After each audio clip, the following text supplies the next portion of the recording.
Good afternoon, everyone. Later today, President Trump and the First Lady will welcome King Charles and Queen Camilla for a state visit here at the White House.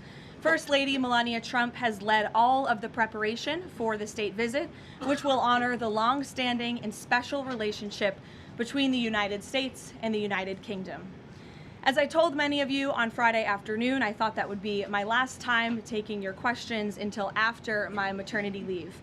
But given the attempted assassination of the president and, quote, top Trump administration officials, as the depraved shooter noted in his manifesto at the White House Correspondents Association dinner on Saturday evening, I felt it was prudent to be here today to answer your questions and inform the American people about how the administration is responding to yet another attempt on President Trump's life. Saturday was supposed to be a joyful evening, celebrating free speech and the First Amendment with all of you, members of the press. Instead, the night was hijacked by a crazed anti-Trump individual who traveled across the country to assassinate the president and as many administration officials as possible. This is the third major assassination attempt against President Trump in 2 years. No other president in history has faced such repeated, serious attempts on his life. First and foremost, the President, the First Lady, and everyone in this White House are extraordinarily grateful to the brave law enforcement professionals who sprang into action to apprehend the would-be assassin and keep all of us safe. The President would especially like to express his gratitude to the men and women of the United States Secret Service who acted with the utmost professionalism, courage, and sense of duty. This includes the heroic agent who took a bullet to the chest. Thankfully, he was saved by his bulletproof vest. Minutes after returning here to the White House to the Oval Office, despite fighting Secret Service to try to stay and keep the dinner going on Saturday, ahead of addressing you here in the briefing room, President Trump was intent on speaking to this brave agent to ensure he was okay, and the agent assured the president that he was. As you know, I was seated next to President Trump and the First Lady when the shots were fired before Secret Service swiftly moved us to safety backstage. The president's calm in the face of chaos, while yet another individual was trying to take his life, was really remarkable to witness, and it's something I will never forget. President Trump is fearless because he loves this country, and he is willing to put his own life on the line to deliver on the promises that he made to the American public who elected him here into the highest office in the land. And while we are blessed to have a fearless president, we should not live in a country where such constant fear of political violence permeates our society every single day. We can and we should have fierce disagreement in this country. As you all know, we disagree often, myself in this role and all of you in the news media, but those disagreements must remain peaceful. Debating, peaceful protesting, and voting are how we need to settle disagreements, not bullets. Nobody in recent years has faced more bullets and more violence than President Trump. This political violence stems from a systemic demonization of him and his supporters by commentators, yes, by elected members of the Democrat Party, and even some in the media. This hateful and constant and violent rhetoric directed at President Trump day after day after day for 11 years has helped to legitimize this violence and bring us to this dark moment. Those who constantly falsely label and slander the president as a fascist, as a threat to democracy, and compare him to Hitler to score political points are fueling this kind of violence.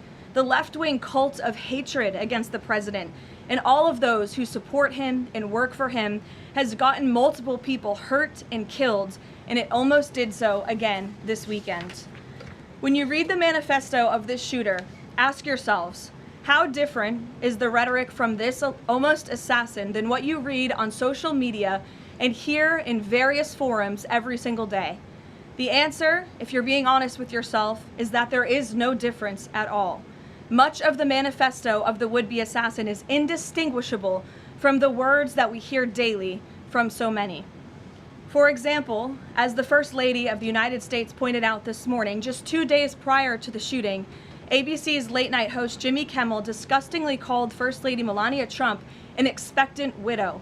Who in their right minds says a wife would be glowing over the potential murder of her beloved husband? And having experienced what I did with the First Lady on Saturday night, I can tell you that she was anything but that. This kind of rhetoric about the President, the First Lady, and his supporters is completely deranged, and it's unbelievable that the American people are consuming it night after night after night. As President Trump said on Saturday night at this podium, we as Americans must recommit ourselves to resolving our differences peacefully and uniting around the shared values that make our country great. The deranged lies and smears against the president, his family, his supporters have led crazy people to believe crazy things, and they are inspired to commit violence because of those words. It has to stop. And one more point. Saturday night served as yet another reminder of how important it is to fund the Department of Homeland Security. It is shameful that the United States Congress has kept this vital agency defunded for 73 days, the longest shutdown of a federal agency in U.S. history. The Secret Service is a vital component of DHS. It has been directly impacted by this reckless political gamesmanship. Everyone in this room who was there on Saturday night witnessed the heroes of Secret Service and federal law enforcement jump into action in the face of grave danger and uncertainty. Agents put their own lives in harm's way to protect the president, the First Lady, the Vice President, and members of the cabinet. One agent can be seen in video footage literally jumping onto the stage, not knowing where the attacker was or where the bullets were coming from at that point, to place his body in front of the President of the United States. These men and women are heroes. They perform their duties daily, and they have children and families too. And they do it despite the political turmoil surrounding their agency. Make no mistake, this defunding of DHS should be a national scandal. If Republicans defunded DHS and we saw another attempted assassination on a Democrat president, I would hope that the media coverage would be relentless and unforgiving, and I hope that it continues to be now. With the World Cup, America 250, the 2028 Olympics, and a presidential election all ahead, the Democrats' obstruction is placing an enormous and totally pointless burden on the Secret Service that can get more people killed. Enough is enough. There should be no further debate about this. Democrats need to do what President Trump has been calling on them to do for 73 days in a row and fund the Department of Homeland Security, period. This is a national emergency, and every member of Congress needs to put their country over party and get the Department of Homeland Security funded. With that, I will take a few of your questions today. Daniel, thank you for being here. Why don't you kick us off? Thank you, Karoline. The president, Saturday after the assassination attempt, came here. He emphasized that law enforcement did their job, keeping everyone safe at the dinner. House Speaker Mike Johnson came out and said he believes the president needs greater protection. What is the White House's message to the millions of Americans who wake up here today nervous, uneasy about the safety of the president at events like this and the safety of other cabinet members? Well, we certainly understand their fears and their worries.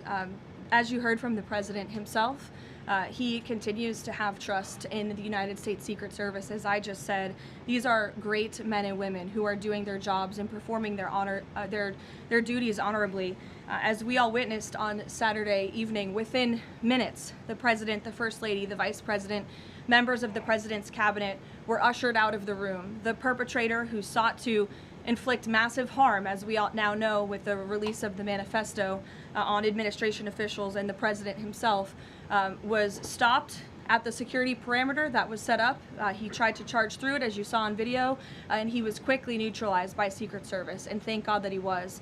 With that said, obviously the White House is always asking the tough questions and ensuring the safety of the president. I understand there will be a meeting early this week convened by the White House Chief of Staff Susie Wiles with top DHS leadership, members of the United States Secret Service, and our own operations team here to ensure the safety and the security of the president, as we do have many of these major events moving forward. So we're always monitoring operations and procedures, always asking the tough questions to ensure the president is safe, and the American people should be assured there's no higher priority for the president and his staff than the president's safety. Caroline, Friday you said that you thought that gaggle out of the sticks would be your last one for your baby. Back in 2024, when the president had the attempt on his life in Butler, you cut your maternity leave short back then. You're obviously back here today after Saturday.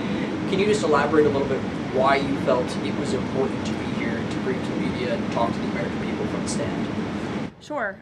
It's sort of crazy timing when you put it that way for both children with 2 assassination attempts against the president. I'm honored to work in this job. I view this job as the president's spokesperson and the White House spokeswoman as public service. It's not just any job.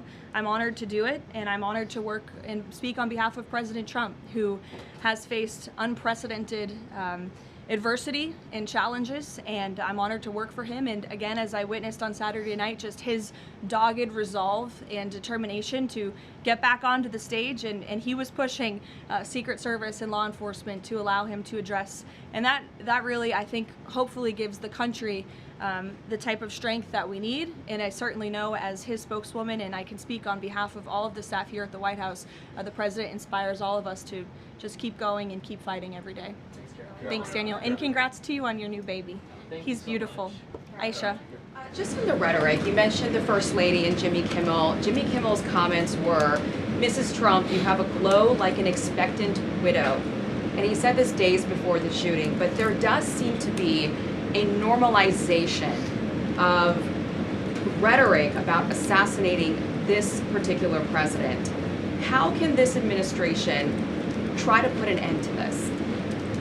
Well, I think you heard it directly from the president on Saturday night, Aisha, that in his words, we need to recommit ourselves as a country to toning down the rhetoric and to unifying around what makes our country great.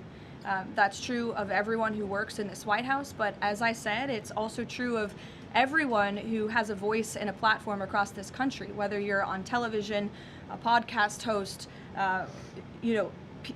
people listen, and when you have mentally disturbed individuals across the country who are listening to this crazed rhetoric about the president day after day after day, it inspires them to do crazy things. And unfortunately, it's not just the media, it is the entire Democrat Party has made their pitch to voters across the country that Donald Trump poses an existential threat to democracy, that he is a fascist, and that they compare him to Hitler. I mean, these are despicable statements that the American people have been consuming for years.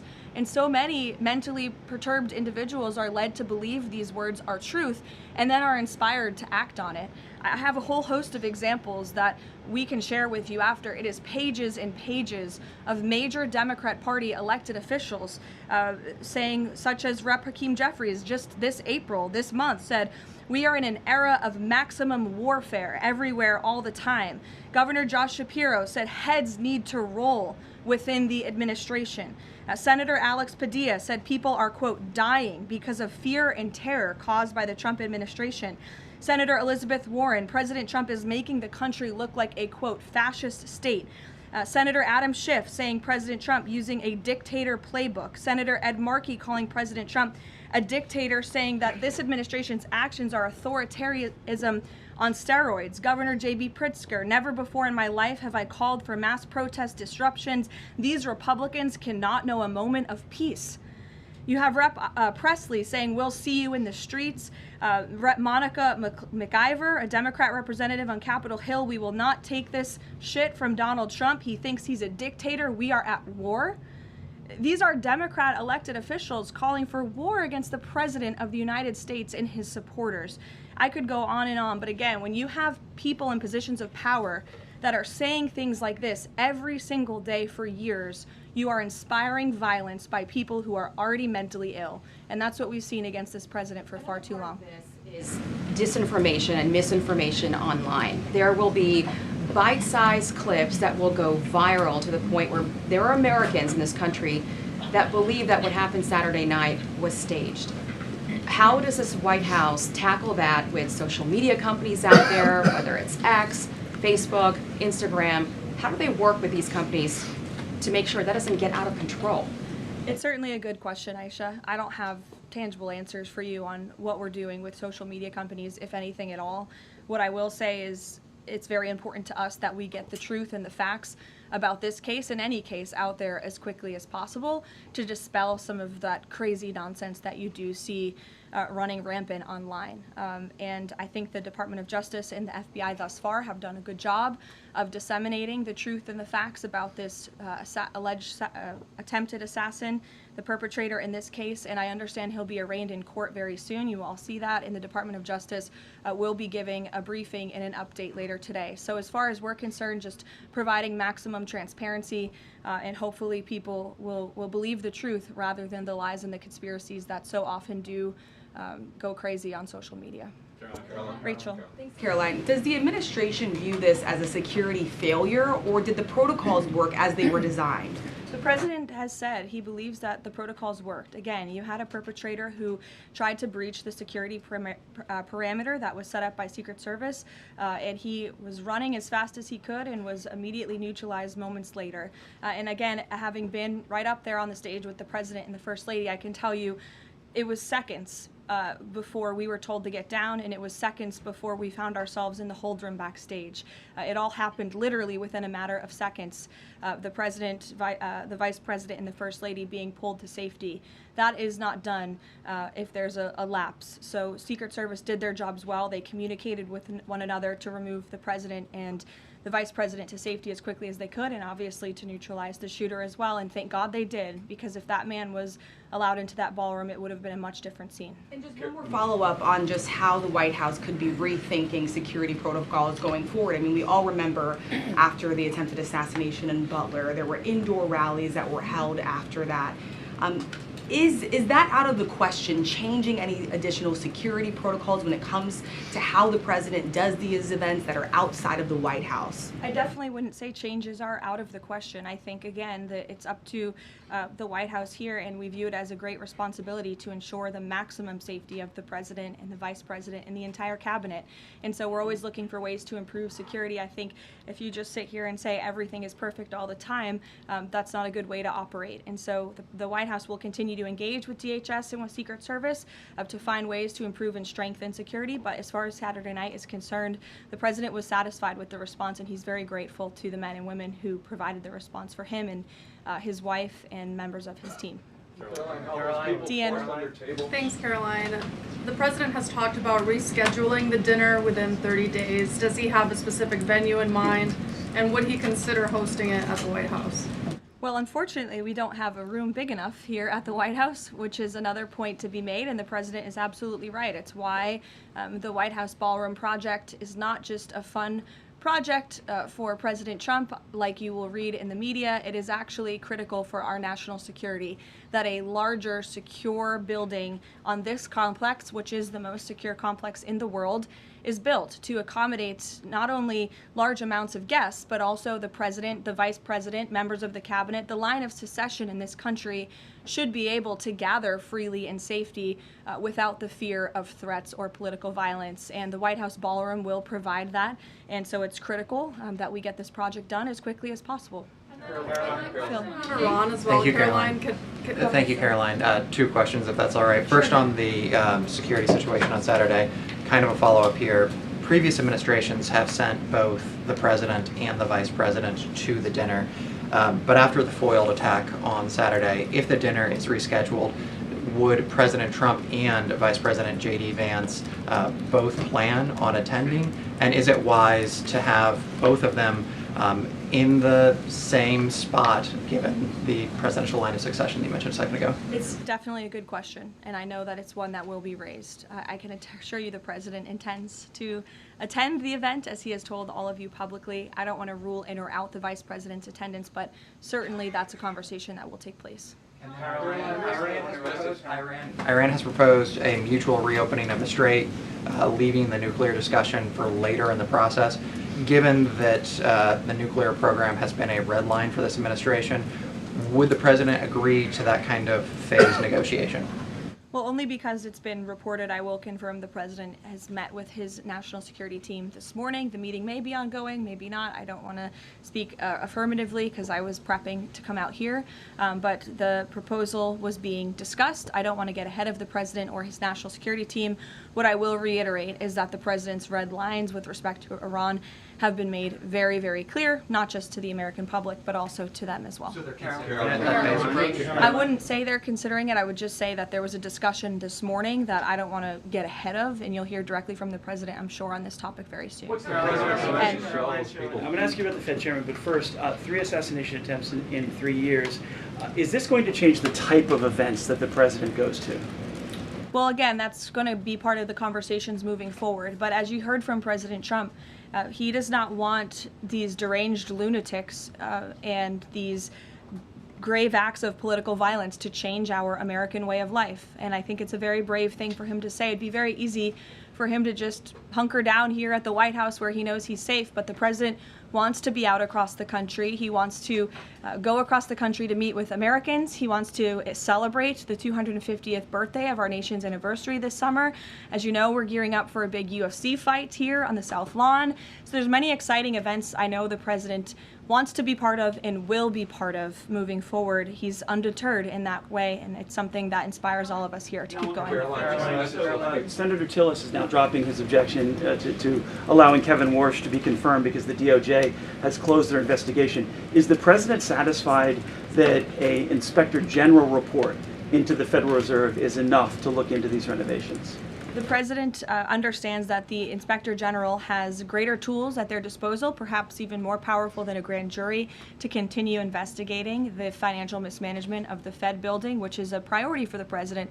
Look, he's a builder himself. When he sees something has a lot of cost overruns, is taking too long, and in this case ripping off the American taxpayer, he wants to get to the bottom of it. I understand Senator Tillis put out a statement saying he'll support Kevin Warsh's confirmation.